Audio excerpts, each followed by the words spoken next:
marka dawlad walba nala soo hadlahay oo lahaa Kenya u daaya oo pressure meel walba nooga imaanay oo aan kala har lahayn hadda oo waqtiga dhamaaday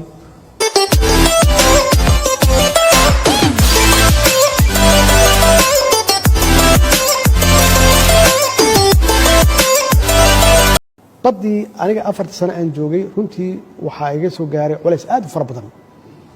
oo dhinacyo badan iga imaanay وحقيق بعدما أن مدة صحة كم قنين كينيا وحيلها صاحبات بدن ودون كورنا مركا دولة والبان لسه هالله قالها كينيا وداية أو بريشر ميلو بنوجي إيمانه أو أن كالهر لهين حد أو وقت كده ماضي أو أن سوينا محكمة إني سوق جويسو قان يعني الله إيمانه وحليه ما كسر علين كرتان ها ما كسر علين كرتان دعودي يا الدولة قار كليه كسعودية بالعقل حماس فيه وهذا أو أنت أن صوت كيسني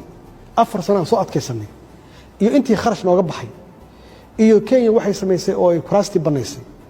أو كيس كي لقى لقوا مدعي أو لو يهذني لما يستين هاوشي وأن سوي إن بلها صوص على القرآن إن نهلنا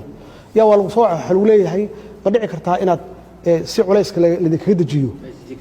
ما كسو علين كرتان ورك ما سو علين كرنو ما كسو علينه ما قرت واحد شخصي وقاري كرماه معها واحد أمد الصومالي باس كله جيل حدا عندنا ياس كله معناه وحوي وحان لوسو وذي علايس أنا عادي أهين هندادات أنا عادي أهين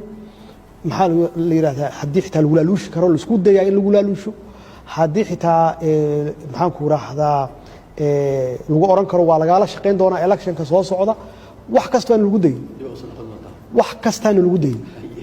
ma garad xaqiiqatan waxa weeye bareesharkii aan kala kulanay wax sahlan ma ahayn marka taas waxay noo cadeysay dawladdaasi inay saaxiibo badan leedahay oo u hadlayo anu markaan ka hadlo intii iyada inala hadlaysay oo xiriirkeenu fiicnaa marka laga tago marka waxaan kaaga wadaa haddii ay dawladdan adkaan lahayd ay xoog lahaan lahayd dhaqaalaheena uu ahaan lahaa dhaqaale viable ah oo taagan siyaasaddeenu ay ahaan lahayd siyaasad xoogaysan Kenya iskuma daydeen inay bad nagu qabsato maxaa yeelay waxay isku dayi lahayd 30 sano ka hor isku dayi lahayd in ay nagu qabsato naguma qabsan maxaa yeelay waqtigaasi dawlad dhisan ayaa jirtay burburkii ka faa'iidaysatay marka dawlado badan oo waxaa jira sidaas oo kale uga faa'iidaysata oo raba Soomaaliya inay saas ku hayaan laakiin xaqiiqatan waxa cadaatay ummadda Soomaaliyeed inay nool yihiin wali ummadda Soomaaliyeed inay nool yihiin inay soo jeedaan damiir ahaan inay nool yihiin waa dib waana soo gaaray waa la trantrooday waa la qalbi jabay waa dhab waxa weeye dadka hamigi waa ka jabay waa xaqiiqa